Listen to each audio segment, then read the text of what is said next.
42.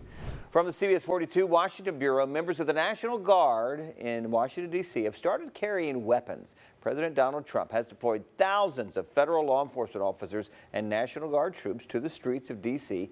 Our Washington correspondent, Vinay Simlot, he joins us live. And Vinay, the president has threatened other cities as well. Yeah, David, New York, Chicago, and Baltimore are all on the list. 2 weeks ago, President Trump sent in federal troops and surged federal law enforcement in D.C., he says, to clean up crime and homelessness. For the first time on Sunday, National Guard soldiers carried weapons while patrolling the nation's capital.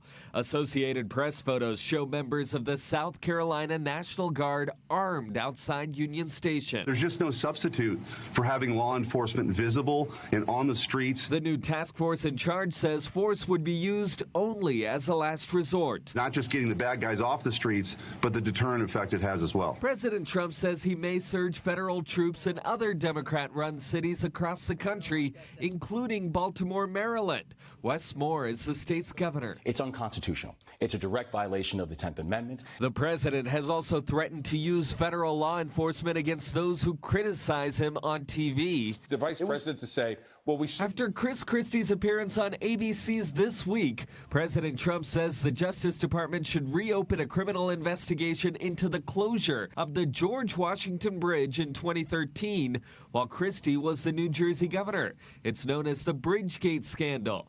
It follows the FBI raid of the home of former Trump National Security Advisor and frequent critic John Bolton. I think this is clearly retribution. And Vice President J.D. Vance says the administration will only prosecute Bolton if there is evidence he committed a crime. Usually in the cases of these FBI search warrants, a magistrate judge, a federal judge, has to sign off on the search warrant. We just don't know what evidence the Department of Justice submitted to that judge to get the sign off.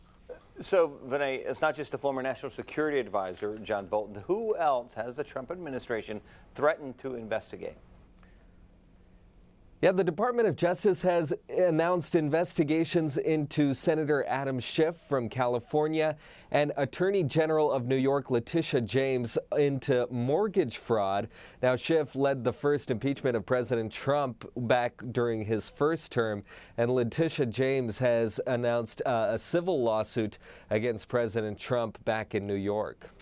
All right, Vinay Simlot live in D.C. Thanks so much, Vinay.